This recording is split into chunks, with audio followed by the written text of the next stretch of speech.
가상화 기술에 대한 두 번째 영상인 서버 가상화에 대해 설명드리겠습니다. 서버 가상화는 하나의 물리적 서버에 운영체제, 애플리케이션, 미드레이어들이 서로 어떠한 영향을 미치지 않으면서 동시에 사용될 수 있도록 해주는 기술을 말합니다.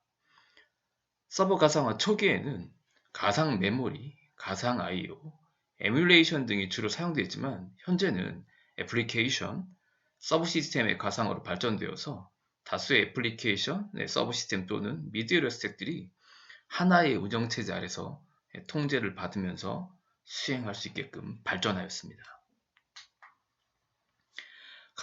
서버 가상화의 대표적인 예는 가장 많이 쓰이고 손쉽게 접할 수 있는 가상 머신이 있고요. 그 다음에 물리적인 파티셔닝, 논리적인 파티셔닝, 매니지드 런타임, 가상 I/O가 있습니다. 먼저 가상 머신에 대해서 설명드리겠습니다. 가상 머신은 일종의 단순화되고 변형된 모체 OS로서 이 위에 리눅스나 윈도우 같은 완전한 OS 시스템이 설치되어 운영될 수 있도록 해줍니다. 즉 다수의 운영체제를 이렇게 돌린다든지 할 때 사용이 하는데 보통 가상머신 위에서 운영 중인 운영체제 OS는 실제 장치와 에뮬레이션 되어 가상적으로 생성된 장치 모두 접근할 수 있도록 설계되어 있습니다. 즉 각각의 이더넷 카드라든지 사운드 카드라든지 아니면 그래픽 카드 같은 그런 장치들이 있는 것처럼 할당이 되어서 하나의 독립적인 시스템인 것처럼 사용이 가능하게끔 해준다라고 보시면 되고요. 그 다음에 세 번째, 가상머신을 통해 OS 이미지를 가상화하는 기술이 주어짐에 따라 사용자들은 추가적인 하드웨어 구입 없이도 새로운 OS 설치, 애플리케이션 테스트 및 업그레이드를 동일한 물리적 서버상에서 동시에 수행이 가능합니다. 그러니까 가상머신에 이제 설치되어 있는 운영체제는 쉽게 설명드리면 이미지 파일이라고 우리가 부릅니다. 아까 한번 말씀드린 것처럼 한글이나 그 다음에 파워포인트나 엑셀처럼 파일로 해서 저장이 됩니다. 그래서 하나의 이미지만 있다라고 하게 되면 이거를 여러 개를 복제해서 동시에 여러 개를 이렇게 운영할 수 있게끔 아주 편리한 기능을 제공한다라고 보시면 되고요. 그 다음에 이를 통해 물리적 서버상에서 다른 이미지로 가동되는 시스템 간에 아무런 영향을 끼치지 않고 새로운 애플리케이션을 동시 테스트 가능하다라고 되어 있죠. 그러니까 어떤 특정 응용 프로그램을 4개를 테스트한다라고 하게 되면 각각의 가상머신에 설치되는 운영체제 이미지를 4개를 배치를 하고요. 각각의 응용 프로그램을 이렇게 테스트할 수 있게끔 가능하다라고 보시면 됩니다. 서버 가상화의 두 번째 물리적인 파티션이라는 게 있다는 거죠. 서버 가상화는 하드웨어 자원들이 물리적으로 파티션이라는 하위 자원 단위로 분할되어 사용할 수 있게끔 해준다라고 보시면 되고요. 각 파티션은 물리적으로 완전히 격리되어 구성되고 이 파티션들은 일반적으로 유연하지 못하고 전체 시스템을 재부팅하기 전까지 변경 불가하다고 되어 있죠. 이거는 각각의 이제 물리적으로 나눠져 있는 공간을 할당받는다라고 보시면 되고요. 그 내에서만 이제 그 가상화를 구성해서 사용하는 그런 형태라고 보시면 되겠습니다. 즉 하드웨어를 인위적으로 나눠 버리고요. 그 내에서만 이제 운영하는 현재 특정 시스템들만 사용하는 기법이라고 보시면 되고요. 그 다음에 이제 논리적인 파티셔닝이 있습니다. 논리적인 파티셔닝은 가상 머신과 물리적인 파티션 사이에 있는 서버 가상화 기술로 별도의 모체가 되는 운영체제 없이 하이퍼바이저라는 펌웨어에서 하나 또는 그 이상의 OS 이미지들이 하나의 물리적 서버 위에 동작할 수 있게끔 해준다라고 되어 있죠. 그러니까 우리가 쉽게 접할 수 있는 것들은 우리가 쉽게 접하는 가상화들은요. 하나의 운영체제를 먼저 설치합니다. 예를 들어 리눅스를 가상머신 운영한다고 하면 윈도우 운영체제를 이미 미리 깔고요. 그 다음에 VM웨어라든지 앞으로 우리가 사용할 버추얼박스라든지 이런 것들을 설치한 후에 그 위에 이제 리눅스 운영체제를 설치하는 그런 형태인데 하이퍼바이저라는 녀석을 직접 설치한다는 겁니다. 즉 하드웨어 있다 그러면 하이퍼바이저 대표적인 게 뭐 VMware, 뭐 EXXI 버전 같은 경우에는 네, 운영체에 설치가 되는 게 아니고 그 하이퍼바이저가 하드웨어를 제어를 합니다. 그 다음에 그 하이퍼바이저를 기반으로 그 위에 뭐 리눅스, 윈도우 등 다양한 운영체를 설치한 네, 그런 기법이라고 보시면 되고요. 그걸 토대로 가상적으로 이제 나눠준 그런 형태가 논리적인 파티션이라고 보시면 되겠습니다. 그래서 그 위에 생성되는 가상 머신은 CPU를 몇 개를 할당하는, 뭐 첫 번째 운영체에 설치되는 가상 머신은 뭐 한 개 할당을 하고, 두 번째 설치되는 운영체제가 설치되는 가상 머신은 뭐 두 개로 할당하고, 이런 식으로 이렇게 나누는 그런, 그러니까 약간 이제 가변적으로 나눌 수 있게끔 하는 그런 형태가 논리적 파티션이고요. 현재 운영되는 대부분의 시스템들이 네, 논리적인 파티셔닝을 기반의 네, 서버 가상화 기술이라고 보시면 되겠습니다. 그 다음 세 번째 이제 매니지드 런타임은요. 네, 보통 대형 서버, 자원이 큰 서버에서 사용되는 기법이고요. 아마 여러분이 나중에 좀 접하신다고 하면 이제 뭐 자바, 자바를 돌리기 위해서 쓰는 JVM, 자바 버추얼 머신이 대표적인 매니지 런타임이라고 보시면 되겠습니다. 읽어드리면 대형 서버들에 주로 사용되는 기술로 단일 OS 시스템을 기반으로 높은 가용성이 요구되는 애플리케이션들이 서로 영향을 미치지 않으면서 운영될 수 있도록 독립적인 메모리 스페이스 영역과 CPU 자원을 별도로 할당한다라고 이렇게 되어 있죠. 즉 만약에 자바 어플리케이션 서버다 그러면 그 자바가 그 운영되기 위한 시스템을 이렇게 한정한다라는 겁니다. 공간을 할당하고 메모리를 할당해서 다른 어플리케이션들이 영향을 미치지 못하도록 하는 그런 형태라고 보시면 되고, 네, 아까도 설명드렸지만 자바가 대표적인 이 매니지먼트 런타임이라고 보시면 되겠습니다. 그래서 설명 보시면 보통 애플리케이션 중심의 단일 사용보다는 네, 공유에 적합하도록 아키텍처를 구성하여 애플리케이션과 미들웨어 사이에 절연 효과를 와 데이터의 정합성을 보장한다는 거죠. 가장 큰 이슈가 이 절연입니다. 절연. 격리시킨다라고 보시면 되겠습니다. 그 다음에 이제 가상 IO입니다. 서버 가상의 대표적인 가상 IO. 시스템의 가상 IO 서버는 특별한 목적의 가상 파티션으로 다른 파티션들에게 IO 자원을 공급하는 역할을 한다고 되어 있고요. 가상 IO 서버는 물리적 자원을 소유하면서 다른 파티션들에게 IO 자원을 공유를 허용한다고 되어 있습니다.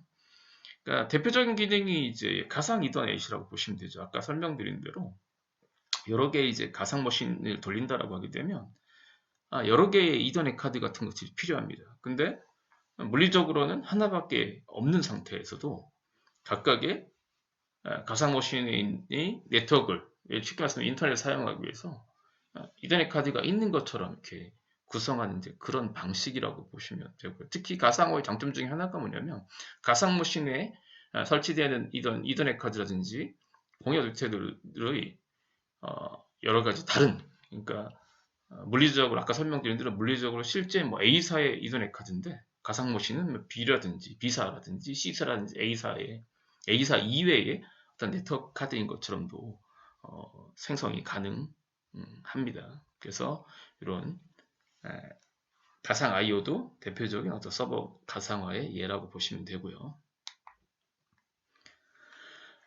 네, 바로 뒤에 나오네요. 가상 IO 대표적인 기술인데 가상 이더넷이라고 되어 있죠. 대표적인 가상 IO 하나로서요. 그 가상 에뮬레이션 기능을 이용하고 있으며, 그 다음에 뭐 물리적인 네트워크 검색 도시도 메모리 통신을 통해서 이제 통신이 가능하게 한다라는 거죠. 그러니까 가상 머신 상에서도 이런 그러니까 우리가 아마 나중에 이제 버처박스라는 걸 까시게 되면 윈도우 위에 버처박스를 깔고요. 그 다음에 이제 가상 머신을 생성을 할 겁니다. 그러면 그 가상 머신끼리 통신이 되려면 통신 장치가 있어야 되거든요. 물론 뭐 소프트웨어적이긴 하지만, 그래서 가상 네트워크가 있는 것처럼 이렇게 만들어주는 게 가상 이더넷이라고 보시면 되겠죠. 그래서 통신이 가능하게도 해주고요.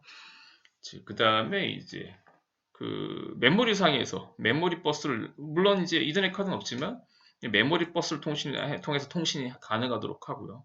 그 다음에 이제 장점 중에 하나가 뭐냐면 실제 존재하지 않는 거기 때문에 메모리상에서 이제 고속으로 통신이 가능하다라고 보시면 되고, 그 다음에 네, 추가적 어떤 물리적인 어떤 어댑터가 네트워크 장치를 설치하지 않아도 비용 부담 없이 네트워크를 이중화 한다든지 하는 형태의 설정이 가능합니다. 그 다음에 아까 말씀드린 이제 공유 이더넷 어댑터도 대표적인 가상 I/O 기술이라는 거죠. 그러니까 파티션 개수보다 적은 물리적 개수 어댑터가 있다고 하더라도 네, 그 이더넷 어댑터 네트워크 카드라고 보시면 됩니다. 공유해서 이렇게 제어가 가능하고 연결이 가능하다라고 보시면 되겠습니다. 그 다음에 뭐 가상 스카시라는 게 있죠. 뭐 영어로는 뭐 스커지라고 발음하는데 이것도 마찬가지로 한 대의 서버를 여러 개의 파티션으로 나누어 구성할 경우 가장 문제가 되는 게 I/O 어댑터가 부족한 거라는 거죠. 특히 이제 뭐 외장형 디스크를 사용하는 거는 광 채널이죠. 파이버 채널이 부족한 경우가 있는데 이런 것들도 이제 해결하는 게 가상 I/O 기술이라고 보시면 되겠습니다.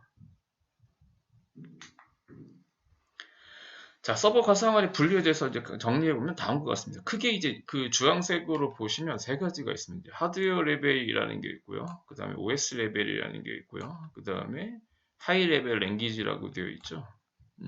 하드웨어 레벨은 네, 뒤에 설명드리겠지만 이제 뭐 VMM이라도 부르는 이제 버추얼 머신 모니터 또는 이제 우리가 하이퍼바이저라고 부르는데 그런 이제 하이퍼바이저 기반으로 이제 동작하는 가상화 기술들이라고 보시면 되고요. 그 다음에 OS 레벨인 경우에는 네, 운영체제가 설치가 되고 그 위에 이제 하드웨어 에뮬레이터라든지 뭐 컨테이너 방식을 동작하는 게 대표적인 OS 레벨이라고 보시면 되고, 그 다음 하이 레벨 랭귀지 방식은 뭐냐면 약간 자바 버추얼 머신이라고 보시면 됩니다. 그게 대표적인 하이 레벨 랭귀지 방식인데 뒷 슬라이드에서 또 설명드리도록 하겠습니다.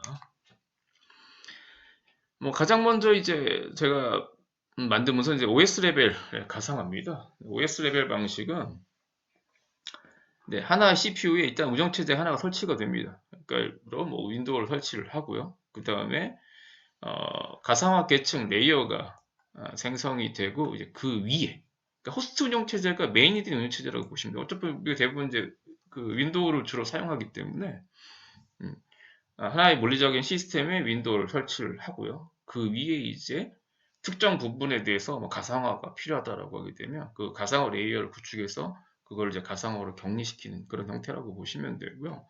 대표적인 게 이제 컨테이너 방식이 있습니다. 최근에 이제 도커가 대표적인 이제 컨테이너 방식, 그러니까 가상화를요 어플리케이션 단위로 이제 구성할 수 있게끔 만든 그런 기술입니다.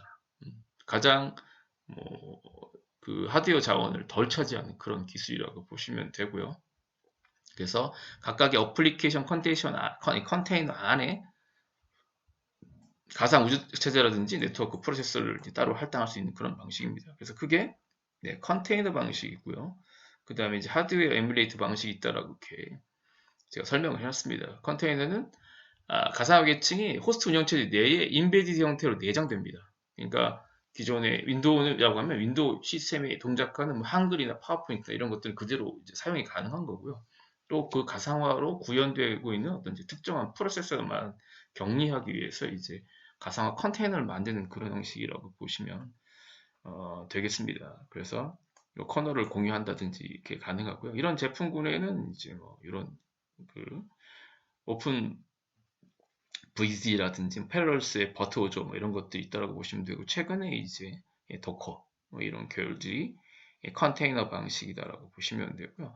하드웨어 에뮬레이트 방식은 뭐냐면 소프트웨어적으로 그 특정 하드웨어가 있는 것처럼 이제 변환해주는 그런 기술입니다. 예전에 이제 뭐 버처 PC라든지 아니면 이제 리눅스 계열에서는 Q 에뮬레이터라는 그런 방식들이 있다라고 보시면 되겠습니다.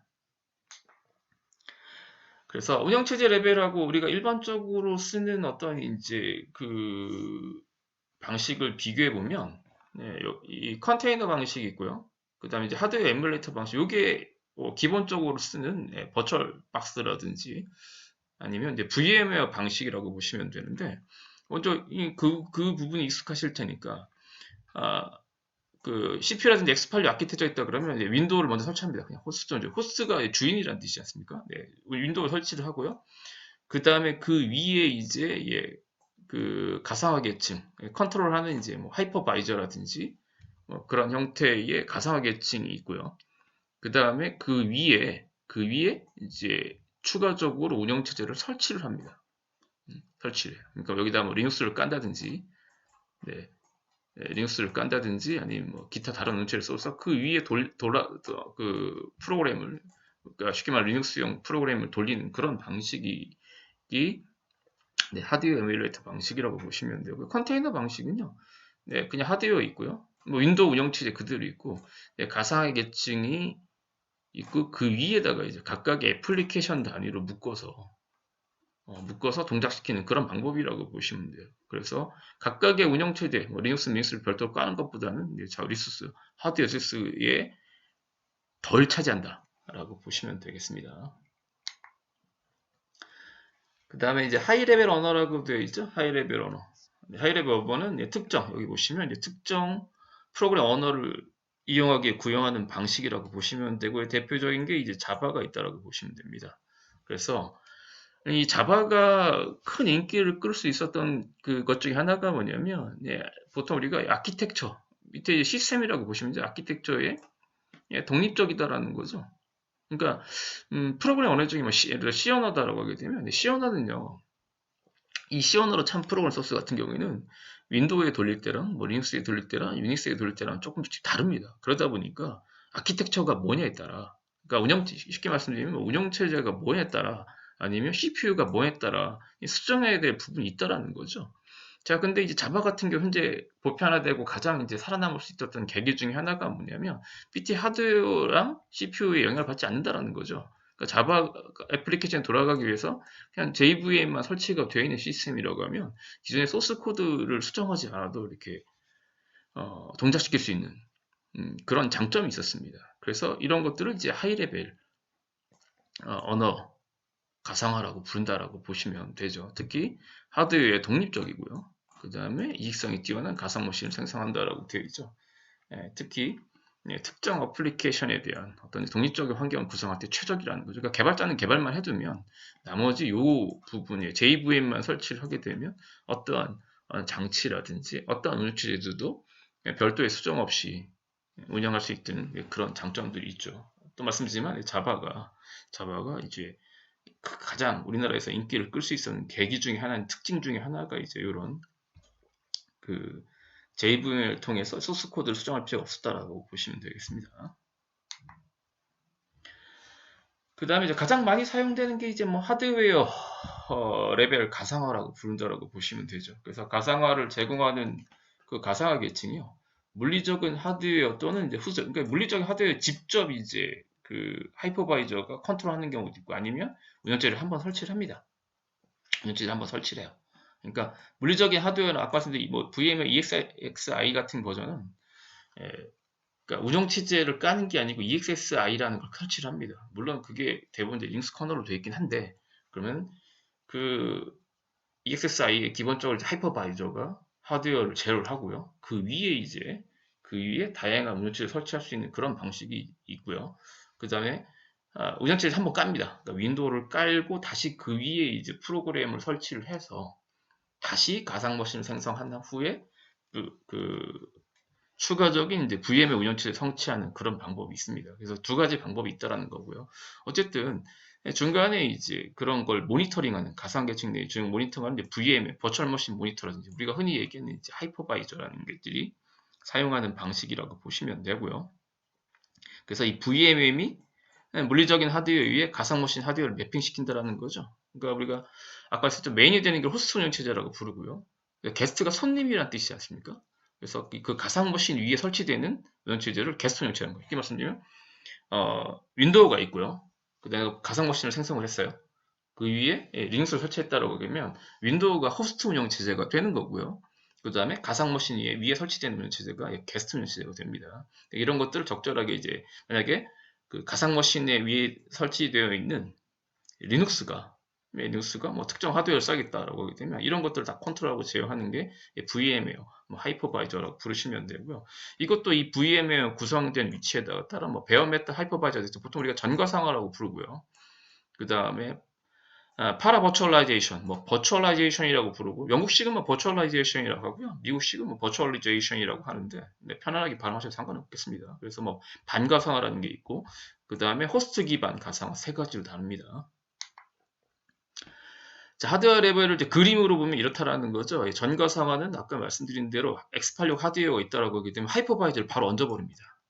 예, 바로 얹어버리고 그 위에 이제 자원을 할당해서 이제 게스트 OS를 깔고 각각의 설치, 예, 그러니까 뭐 여기다 리눅스를 깔고 그 위에 어플리케이션을 동작하는 그런 기법들이고요. 그 다음에 반가상화는요, 예, 기본적으로 예, 전가상화랑 동일합니다. 근데 문제는 뭐냐면 가상 머신에 얹어져 있는 게스트 OS를 좀 일부 수정을 합니다. 수정을 해서 어떤 특징이 있냐면 이 게스트 OS가 하이퍼바이저를 통해서 직접적으로 하드웨어가 접근이 가능하도록 만든 게 반가상화입니다. 전가상화는 불가능합니다. 전가상화는 이 하이퍼바이저를 통해서 그러니까 물리적으로 존재하는 CPU나 램을 접근이 불가능합니다. 이걸 막아버린 게 전가상화고요. 네, 반가상화는 그 게스트 OS, 가상 머신에 얹어져 있는 그 운영체제나 애플리케이션이 직접 하드웨어에 접근이 가능하도록. 그래서 성능은 굉장히 뛰어납니다. 근데 이런 환경이 맞춰지기 위해서는 여기 설치되는 뭐 윈도우 리눅스를 별도로 수정해야 되는 불편함이 있습니다. 불편함. 그래서 이런 것들을 이제 반가상화라고 부르고요. 자, 그 다음에 좀 쉽게 많이 쓸 수 있는 것들이 이런 형태죠. 네. 어, 그 호스트 운영체제 위에요. 호스트 왼쪽 위에 뭐 기존의 어플리케이션 같은 경우는 막 그대로 이제 돌리고요. 돌리고 그 다음에 이제 VMware, 뭐 하이퍼바이저 같은 프로그램, 뭐 버추얼박스라든지 VMware 같은 설치를 한 다음에 게스트에 설치해서 하는 형태죠. 만약에 저희가 이제 실습하는 환경은 이런 환경이 된다라고 보시면 되죠. 여기 호스트 저희가 윈도우를 깔죠. 윈도우를 설치를 하고 윈도우 상에 애플리케이션 쓸 수 있습니다. 뭐 파워포인트라든지 엑셀이라든지 뭐 인터넷 익스플로러 쓸 수가 있고요. 만약에 내가 다른 어떤 걸 쓰겠다. 다른 어떤 뭐 리눅스 기반의 애플리케이션이 필요하다고 하게 되면 버추얼박스를 깔고요. 버처박스가 이제 VMware가 되는 거죠. 그러니까 VMM 하이퍼바이저가 되는 거죠. 그 다음에 링크 설치해서 그 위에 이제 링스 관련 어플리케이션 쓰는 그런 형태라고 보시면 되겠습니다. 자, 사실 이제 뭐 다 미리 설명드렸지만 한 번씩 정리를 해드리면 전거상화 또는 또 다른 말로 베어메탈 하이퍼바이저 또는 이제 풀 버추얼라이제이션이라고 부른다고 말씀드렸죠. 그래서 가상 머신 하드웨어를요. 직접 이렇게 에뮬레이터 하드웨어 하이퍼바이저라는 녀석이요. 다 컨트롤합니다. 하드웨어를 컨트롤해서 자원을 할당을 한 다음에 그 위에 이제 여러 개의 운영체제를 운영하는 방식이 전가상화라고 보시면 되고요. 100% 게스트 운영체제를 그러니까 이 전가상의 장점 중에 하나가 뭐냐면 시중에 돌아다니는 윈도우 프로그램이라든지 링스를 그냥 설치만 하시면 됩니다. 수정이 필요 없다라고 보시면 되고요. 가장 많이 사용되는 기법 중에 하나라고 보시면 됩니다. 그래서 범용적인 X86이죠. 우리가 쓰는 계열이 지금 인텔 계열 X86 계열이지 않습니까? 이게 그대로 그 위에다가 얹는 방식이요. 대표적인 게 뭐 ESX 서버, 뭐 젠. 여기 보면 하드웨어 쓰는데 젠은 조금 반가상을 지원하기 때문에 그래서 직접적으로 이제 하드웨어를 누가 컨트롤하냐라는 게 그러니까 하드웨어를 운영체제 없이 전용으로 컨트롤한 녀석이 있다라고 하게 되면 전가상화 기법이라고 보시면 되고요. 근데 아까 말씀드린 반가상은요, 그 가상 머신에 얹어져 있는 그 게스트 OS를 일부 수정을 해서요. 여기 보면 이제 커널의 일부분 수정을 되어 있죠. 그래서 수정을 통해서 그 하이퍼바이저 밑에 있는 VM의 밑에 있는 어떤 CPU에 접근이 가능하도록 그렇게 만든 겁니다. 그래서 이런 부분들이 좀 번거롭긴 하지만 성능적으로는 직접적으로 메인이 되는 그 하드웨어 접근이 가능하기 때문에 성적은 굉장히 뛰어나다. 그러니까 독립적인 어떤 시스템인 것이 필적할 만큼 성능이 나온다. 뭐 예전에 자료에 보면 뭐 98%까지 나온다라고. 그러니까 독립적으로 가상 머신이 아니고 물리적인 단독적으로 운영하는 것처럼 해서 뭐 98% 정도의 성능까지 나온다라는 뭐 그런 보고서도 있었긴 했었습니다. 그렇지만 사용자들이 게스트 운영체제를 수정하는 부분이 쉽지 않기 때문에 그래서 그런 부분이 좀 단점을 지적되고요. 대표적인 게 젠입니다. 사실 여기 제가 쓴 뭐 버추얼 아이오라든가 뭐 CT 젠 서버는 이 젠이라는 기술을 기반으로 만들어진 어떤 이제 다른 프로그램이라고 보시면 돼요. 게다가 이 버추얼 아이오는 오라클사로 인수했다가 이제 지금은 이제 없어져 버렸습니다. 어쨌든 반가상화를 지원하는 것은 젠밖에 없다라고 보시면 되고요. 그 다음에 가장 쉽게 접할 수 있는 게 호스트 기반 가상화입니다. VMM, 아까 말씀드린 버추얼 머신 모니터죠. 예, 호스트 유니트에 설치가 돼서 그 위에 이제 가상 머신을 생성하고 게스트 운영체를 성취하는 그런 구조고 가장 보편적으로 접근해서 쉽게 사용할 수 있는 그런 형태죠. 그러니까 가상 머신이 필요한 환경 그대로 쓰고요. 그 다음에 우리가 그 기존에 운영되는 어떤 다양한 프로그램들, 호스트 운영체제 기반으로 쓰는 것들 그냥 쓸 수가 있기 때문에 뭐 가장 접근하기 쉽고 보편적으로 일반인들이 쓸 수 있기 편한 뭐 그런 장점이 있잖아요. 물론 기능적으로는 제약이 좀 많습니다. 그러니까 뭐 컨트롤이라든지 이런 것들, 뭐 네트워크를 내가 뭐 원활하게 컨트롤한다든지 그런 부분은 뭐 어떤 제품에 따라 약간씩 차이는 있겠지만 그런 부분은 불편할 수가 있고요. 그래서 대표적인 게 뭐 VM웨어 워크스테이션이라든지 아니면 뭐 나중에 우리가 설치 한번 해볼 수 있는 버추얼 박스라든지 이런 것들이 전부 다 네, 호스트 기반 가상화라고 보시면 되겠습니다. 자, 정리를 해보면요. 네, 서버 가상화의 장단점을 마지막으로 정리 한번 해드리겠습니다. 일단 서버 가상의 가장 큰 단점은 효율적인 서버 자원을 이용한다라는 거죠. 네, 효율적인. 그러니까 뭐 서버 자원들이 남는 자원 없이 또 남는 자원이 있다라고 하게 되면 가상머신 여러 개 생성할 수도 있고요. 근데 관리는 굉장히 편리합니다. 물리적으로 따로따로 이게 공인 IP 할당된 시스템이라고 하게 되면 뭐 접근 제어라든지 그걸 해야 되는데 대부분 이제 하나의 그 서버가 있거나 아니면 이제 그 구성된 인프라 풀에 올라와 있기 때문에 뭐 관리도 굉장히 용이하고요. 그 다음에 응급 제일 시 서비스 중단 시 빠른 서비스 복구가 가능하다고 되어 있죠. 만약에 특정 서버가 죽었다라고 하게 되면 이제 즉시 뭐 파일을 불러와서 대체를 한다든지 아니면 사용 제품 같은 경우에는 이제 라이브 마이그레이션이라는 게 있습니다. 만약에 오류가 났다라고 하게 되면 다른 서버 쪽으로 이제 이전시켜서 그 서비스들이 계속적으로 그러니까 실행될 수 있도록 하는 뭐 그런 것도 있고요.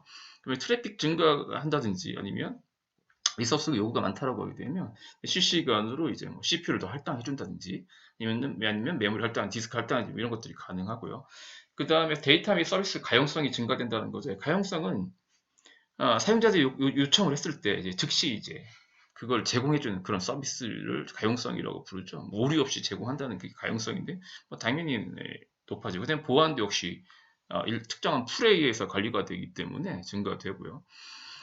그 다음에 뭐 신규 서버 구입에 따른 하드웨어 비용 주주 감소라고 있죠. 뭐 물리적으로 아까 말씀드린 대로 웹 서버, 메일 서버, DNS 서버가 뭐 4대 정도 필요하다고 했을 때 이걸 물리적으로 다 구매를 하게 되면 비용이 상당히 들어갑니다. 근데 뭐 가상적으로 이렇게 만들어 쓴다라고 하게 되면 당연히 뭐 하드웨어 관련된 비용, 특히 뭐 적절한 수준의 어떤 서버 구성이 가능하고요. 뭐 당연히 뭐 대수가 줄다 보니까 전체적인 관리 비용도 줄고요. 그 다음에 서버가 차지하는 이제 공간도 절약되고요. 특히 이제 전원, 전기 뭐 그런 것도 당연히 절약이 됩니다. 왜냐면 DNS 서버를 한 대를 무조건 있어야 됩니다. 그냥 구성했는데 사용자가 많지 않아요. 근데 기본적으로 물리적으로 구성되어 있는 시스템이라고 하게 되면 그 물리적 시스템 전원을 다 써야 됩니다. 그냥 기본적으로. 그렇지만 이 가상화 같은 경우는 뭐 줄이거나 이렇게 할 수가 있기 때문에 전기도 굉장히 절약된다고 보시면 되고요. 일단 마지막으로 단점은요. 일단 시스템이 좀 복잡해질 가능성이 있습니다. 클라우드에 이제 서버 가상화가 이제 클라우드 인프라에 많이 쓰이는데 그런 것들이 아까 말씀대로 에러가 발생하게 되면 뭐 자동으로 이게 복구가 되게끔 어떤 뭐 체크를 한다든지 뭐 이런 것들이 되게끔 구성을 해야 되고요. 그 다음에 장애가 그 클라우드 인프라 쪽, 즉 그 서버 가상화 기반 기술이 되는 부분에서 장애가 발생을 하게 되면 문제 해결에 시간이 조금 걸릴 수도 있고요. 그 다음에 이제 호환성 문제도 있을 수가 있습니다. 여기서 말하는 이제 호환성이라는 거는 뭐 특정 보통 가상 머신들이 특정한 환경에 맞춰져 있는데 그 이미지를 다른 어떤 이제 네트워크라든지 뭐 환경을 조금 바꾸게 되면 뭐 약간 또 추가적인 수정이 필요한 경우도 있고요.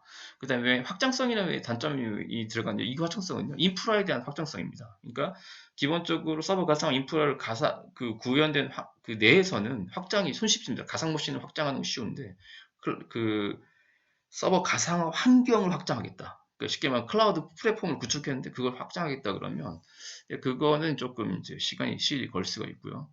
그 다음에 이제 소프트웨어 라이센스 문제죠. 그러니까 이 라이센스 문제는 뭐냐면 예전에 이제 라이센스라고 만약에 윈도우를 예를 들면 물리적으로 저희가 한 대가 구비되어 있다라고 하게 되면 윈도우를 한 카피만 사서 구매를 하면 됩니다. 근데 이 서버 가상화 기술 기반 돌리려면 한 대의 시스템에 가상 머신을 뭐 성능에 따라 만약에 그 옥타코어다 그러면 가상 머신을 뭐 8개를 구성할 수가 있거든요. 그러면 8개의 가상 머신을 이렇게 만들 수가 있는데 그런 경우에 현재 MS의 정책은 뭐냐면 8카피를 다 사라는 겁니다. 그래서 가상 머신을 많이 늘리기 위해서 만약에 그런 이제 라이센스 문제가 걸리는 어떤 운영체를 쓰게 된다라고 하게 되면 가상 머신의 개수만큼 라이센스를 구매해야 되는 그런 라이센스 문제도 있을 수가 있기 때문에 그런 부분들은 고려해야 된다라고 보시면 되겠습니다. 네, 그래서 서버 가상화 기술에 대해서 설명을 마치고요. 혹시 궁금한 점 있으면 메일이나 혹시 이렇게 보내주시거나 아니면 뭐 댓글 이렇게 질의응답 할 수 있는 그런 부분에서 보내주시면 되겠습니다. 네, 이상으로 가상화 기술에 대한 강의를 마치도록 하겠습니다. 감사합니다.